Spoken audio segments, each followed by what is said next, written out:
नमस्कार, मगी न्यूज देख रहे हैं आप। मैं हूं आपके साथ स्नेहा। मोकामा के बाहुबली विधायक अनंत सिंह एक बार फिर से चर्चा में है। बिहार की राजनीति में हमेशा कुछ ऐसा होते रहता है और चौंकाने वाले कई फैसले लिए जाते हैं। अनंत सिंह एक बार फिर से सुर्खियों में हैं। सुर्खियों की वजह यह नहीं है कि वो जेल से बाहर आ चुके हैं। जेल से वो बाहर दुलार हत्याकांड मामले में कुछ दिनों पहले ही जमानत पर आए हुए हैं। उसके बाद से उन्हें एक बड़ी जिम्मेदारी दी गई है। बिहार विधानसभा में एक समिति का गठन किया गया है जिसमें उन्हें एक बड़ी जिम्मेदारी सौंपी गई है और यह बड़ा फैसला बिहार की राजनीति में शक्ति और सामंजस्य बैठाते हुए कई नामों की घोषणा की गई है, जिसमें नाम सुन के जो है कई लोग चौंक भी गए हैं। जिसमें अनंत सिंह का नाम जो है बता दें आपको किस लिस्ट में आया है और विधानसभा के स्पीकर प्रेम कुमार की मंजूरी के बाद ही आधिकारिक तौर पर उस लिस्ट की जो है सूचना जो है जारी कर दी गई है, जिसमें अनंत सिंह का नाम सामने है। मंगलवार को बिहार विधानसभा में 19 समितियों का गठन किया गया, जिसमें कई चौंकाने वाले नाम सामने आए हैं। राज्यसभा चुनाव में वोटिंग से दूर रहने वाले कांग्रेस और आरजेडी विधायकों के अलावा 2 बाहुबली विधायकों की भी एंट्री हुई है। मोकामा और जदयू के बाहुबली विधायक अनंत सिंह को विधानसभा समिति में सदस्य बनाया गया है, तो बाहुबली विधायक मनोरंजन सिंह उर्फ धूमिल सिंह को भी चेयरमैन बनाया गया है। विधानसभा अध्यक्ष प्रेम कुमार की मंजूरी के बाद सदस्यों की सूची को जारी किया गया था।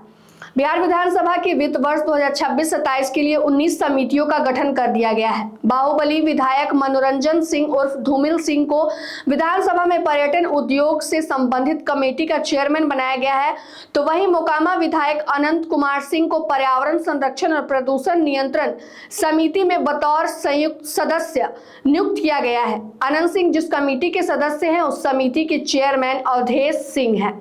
धूमिल सिंह और अनंत सिंह दोनों ही बाहुबली नेता माने जाते हैं, जिनके खिलाफ कई बड़े मामले दर्ज है। जदयू की टिकट पर विधायक चुने गए और अब उन्हें विधानसभा समिति में शामिल किया गया है। धूमिल सिंह को जिस समिति का अध्यक्ष बनाया गया है उसमें विधायक सुनील सिंह, पिंटू सिंह, अनिल सिंह को सदस्य नियुक्त किया गया है। विधानसभा की ये समितियां अगले 1 वर्ष तक विधानसभा की कार्य प्रणाली को सुचारू रूप से संचालित करने में अपनी अहम भूमिका निभाएंगी।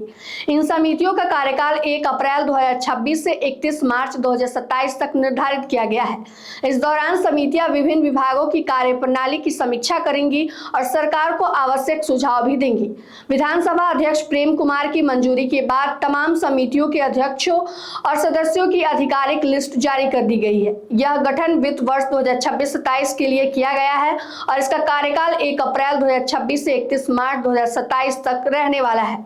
विधानसभा की सबसे महत्वपूर्ण नियम समिति की अध्यक्षता खुद स्पीकर प्रेम कुमार करेंगे। इस समिति में डिप्टी सीएम सम्राट चौधरी विजय कुमार सिन्हा, संसदीय कार्य मंत्री विजय कुमार चौधरी को सदस्य बनाया गया है। इसके अलावा सामान्य प्रयोजन समिति का गठन भी इन्हीं नेताओं के साथ किया गया है, जिसमें स्पीकर, चेयरमैन और अन्य 3 नेता सदस्य के रूप में शामिल किया गया है।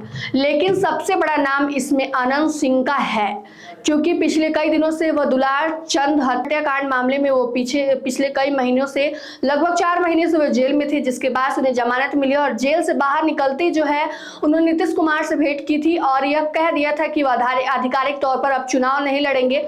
आने वाले अगले बिहार विधानसभा चुनाव में उनके घर के सदस्य चुनाव लड़ेंगे और उनमें उन्होंने यह भी बता दिया था कि उनका बड़का बेटा जो है वो चुनाव लड़ेगा, अब वो चुनाव नहीं लड़ेंगे। और ऐसे में उन्हें बिहार विधानसभा से बड़ी जिम्मेदारी दी गई है। उन्हें समिति, बिहार विधानसभा की जो समिति का गठन किया गया उसमें एक बड़ी जिम्मेदारी उन्हें सौंपी गई है। फिलहाल की इस खबर में इतना ही। तमाम अपडेट के लिए बने रहे मगी न्यूज के साथ। धन्यवाद।